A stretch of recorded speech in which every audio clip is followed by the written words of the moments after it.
that you're drunk. Yeah. Tell me what you want after this drunk. You know I can nasty. Hey you guys, welcome back to my channel. If you're new here, my name is Victoria and I am a sustainable fashion designer and I run a small business. Today's video is going to be how to price your inventory at pop-up shops. I'm doing a little pop-up shop series, so if you haven't watched my last video that I dropped, I definitely recommend going ahead and take a look at that. So if you want to know how I price my inventory for pop-up shops, then I say you go ahead and keep on watching. By the way, do you guys like my little setup? Y'all like my racks? Coming along together. It's looking good. So I do got my handy dandy notebook. You already know. So I suggest you might want to go ahead and pull out your notebook because we got some calculating to do. I'm just going to first give you guys a few tips when it comes to your pricing. Whether if it's for a pop-up or selling online, wherever you're selling at.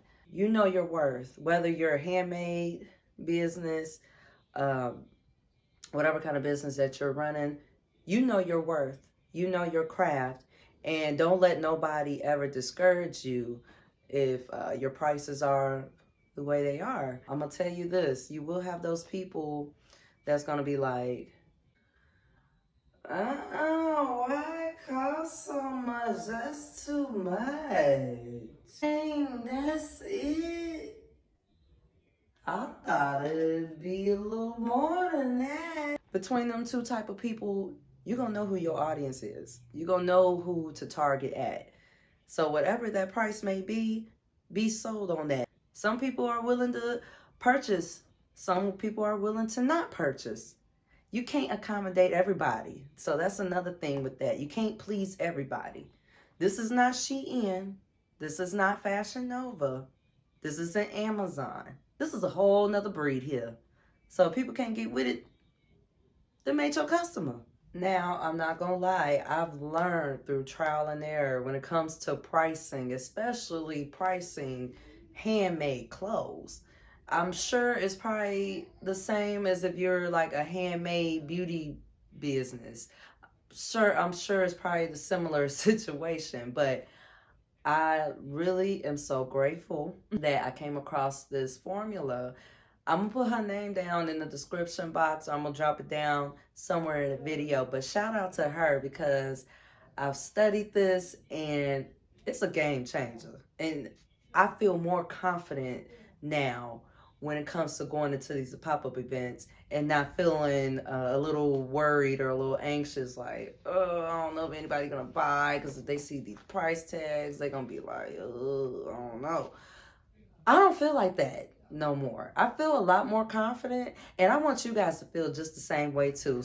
So I figured it may be easier if I film it this way. That way you guys could be able to actually see me putting in my numbers and tallying everything together. For this example, we're just going to use this dress, this beautiful little dress. Definitely take a screenshot of this before I start writing. I definitely recommend. All right. This is the fashion formula, okay? So this is fabric, your notions, your hourly wage, and the markup. So your fabric, now this is determined how much fabric that you're using to make a particular garment. Let's say this dress in particular, I probably just pretty much use about 1 3/4 yards. So I'll just say I'm gonna put that there. And so roughly, like this fabric, for instance, was purchased at Joann's.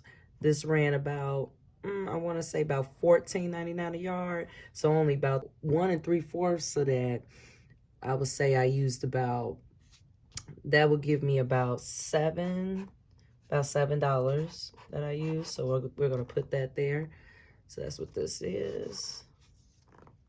So notions and materials. So now what this is as far as your threads, any, if you got any tags, labels that you have into the garment, if you're using any buttons or zippers. So this will always kind of vary. So depending on the garment and what materials you're using into the garment. So really I just use thread, and I got some couple labels in here. We're going to say that costs me about $1 right there.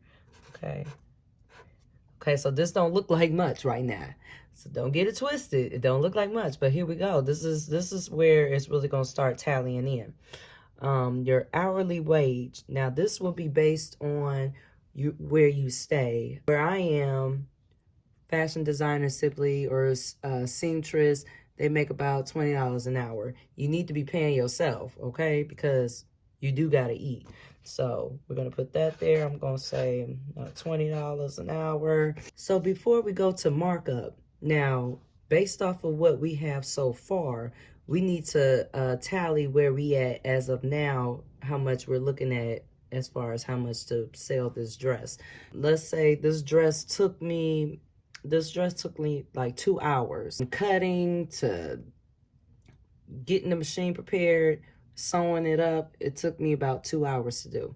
So we're gonna take our hourly wage and we're gonna multiply 2 hours, because 20, of course, we're making $20 per hour. So we're gonna take 20 times 2 hours that it took us to make this dress, which is gonna give us $40. Now we're gonna add our fabric and our notions and materials into this cost. So we're gonna take 47.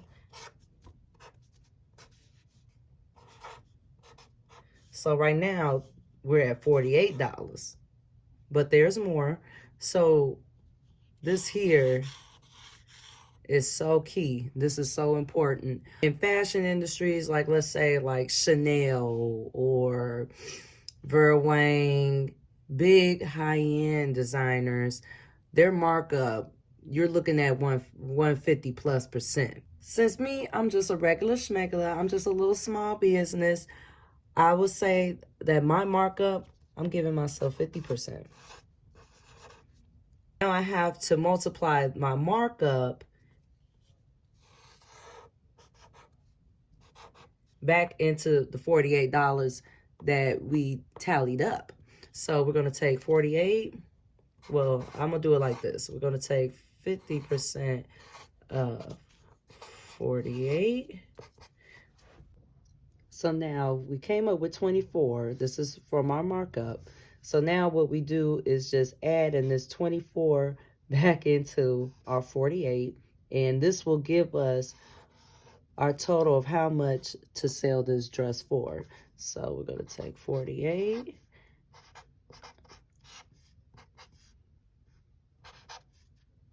This is how much this dress is sold for. I would say this formula is a good way to know every time that you're making a garment. I think this is a good little cheat sheet, a good way to know how much you're worth. And this is something also good to even show your customer. That way you're not lowballing them, or you're not just finessing them. You're actually giving them the detail of why an item is cost how much it is. So this is just a rough example of how to go about calculating your inventory when it comes to selling your items. As far as with your markup, you could really be truthful to how you are. If you're more of a 30% or you're 40%, add that in there instead. Just be honest when it comes to with calculating. I know that was a bit much. But I'm telling you, that is going to be so essential for you when it comes to pricing your clothes. If you like this video, go ahead, give me a thumbs up. We're going to keep this going. I'm going to catch y'all on the next video. Bye.